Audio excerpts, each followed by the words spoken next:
bangsa ini hancur karena rakyatnya dibuat mabuk agama. Ya, benar. Karena ini awal pembiaran selama 10 tahun kepemimpinan presiden yang sebelumnya. Jadi paham-paham radikal ini subur tumbuh sampai tanpa disadari, sampai ke pelosok-pelosok, sampai ke musola-musola, langgar-langgar kecil, itu dikuasai oleh pahamnya mereka. Kemana NU? Itu yang perlu ditanyakan. Selama ini bangsa ini yang kita kenal adalah NU dan Muhammadiyah. Ini yang ditakutkan sekarang. Saya pernah dialog ke beberapa tempat, ngobrol dengan orang yang pemahaman agamanya yang belum terlalu penuh, terlalu pengetahuan, terlalu banyak, terlalu mengetahui tentang apa itu Islam. Ngeri memang. Mereka sangat mudah untuk dibuat mabuk. Ya. Makanya saya bilang, agama itu cukup taati aja. Ya. Begitu Anda didalami agama, ya jujur aja, Anda akan bingung sendiri. Sekarang apa sih agama itu apa? Buat saya stopper. Ya. Stopper, kalau dikenal itu rem. Apa? Untuk mengendalikan semua hawa nafsu kita yang memang bukan haknya kita, itu stopper. Cukup kalau sebagai umat muslim saya jalani yang 5 waktu, puasa Ramadan, syukur-syukur bisa dengan yang sunnah-sunnahnya, sama pun juga sholat, syukur-syukur bisa dengan yang sunnah-sunnahnya. Kalau nggak bisa, yang fardu aja dulu. Yang paling utama apalah? Akhlakul. Nah ini ya. Kenapa? Orang selalu mengatakan sekarang, maaf ya, banyaklah. Sekarang ini adalah mungkin beberapa orang yang mengatakan dirinya adalah Habib, keturunan Rasul.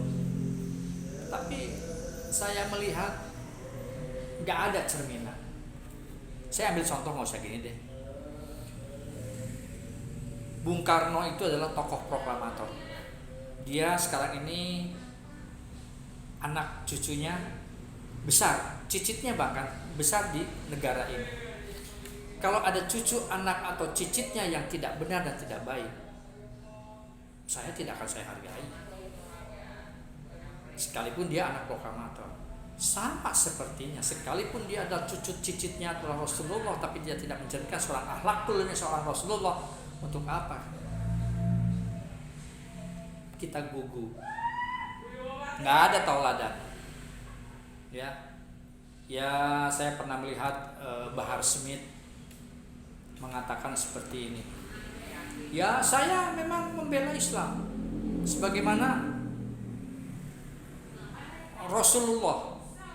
Rasul memang betul dihina dirinya dia diam, disakiti dirinya dia diam. Begitu agamanya yang dihina, dia akan marah.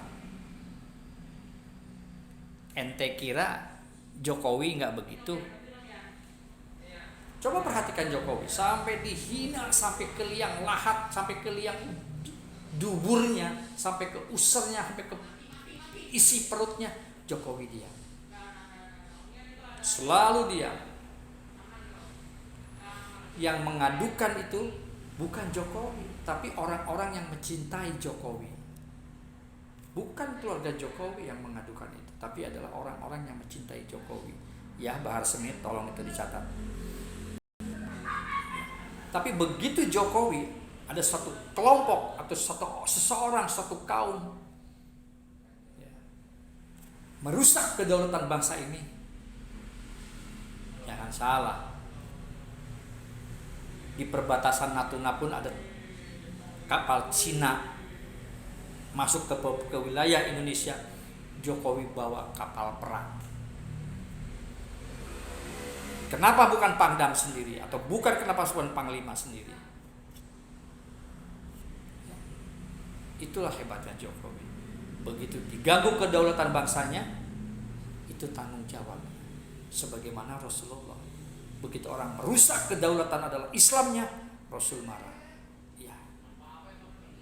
Begitu begitu Bahar Smith ya.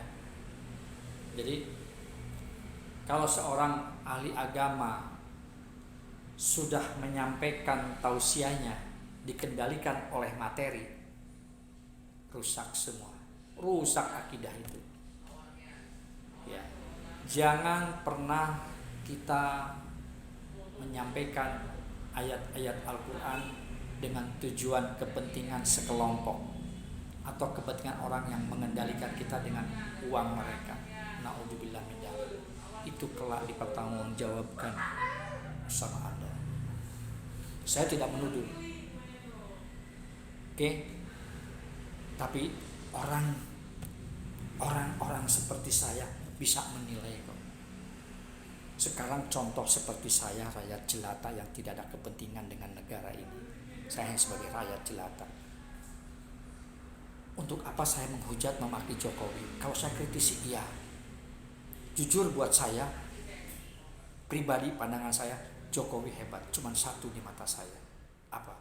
Dia kurang ambisius menjadi seorang presiden. Itulah, karena apa? Dia tidak ada ambisi. Makanya dia memimpin dengan apa? Nothing tulus. Tidak ada beban. Tapi oleh sekelompok mafia-mafia yang selama ini telah meraup uang negara ini, yang merasa terusik dengan kehadiran Jokowi, mereka pergunakan apa? Agama. Bahayanya di sini. Orang tolol gampang dibodohin. Ya. Dengan dalil agama. Jokowi musuh Islam. Kalau Jokowi musuh FPI, ya. Jokowi musuh HTI, ya. Karena FPI dan HTI tidak mewakili umat Islam secara keseluruhan. Saya umat Muslim, tapi saya tidak suka dengan cara-cara mereka. Oke. Akhlak Rasul yang mana yang mereka tauladani? Tidak ada. Apa pernah ada ayat Rasul memaki, mencaci suatu kaum, sekalipun kaum itu yang membenci dia, memusuhi dia? Rasul tidak pernah memakinya. Rasul itu tidak suka berperang, tapi dia hanya bertahan, hanya melawan karena diperang. Seandainya ada musuh pun yang sudah meminta ampun, Rasul tidak menawan, dilepaskan dia untuk kembali kepada keluarganya, kembali kepada kaumnya. Gitu ya, Mas Bahar. Jadi sayang, saya Islam ini bukan milik Rasul. Islam ini bukan milik, apalagi milik para habaib. Bukan. Islam ini adalah milik Allah. Agamanya Allah. Kita sebagai hamba Allah, kita sebagai umatnya Rasulullah. Rasulullah bukan milik anaknya. Wah, bukan. Tapi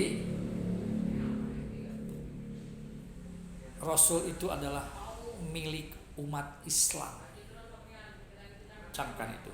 Milik umat Islam. Bukan milik cucu, cicit, buburuyutnya. Bukan.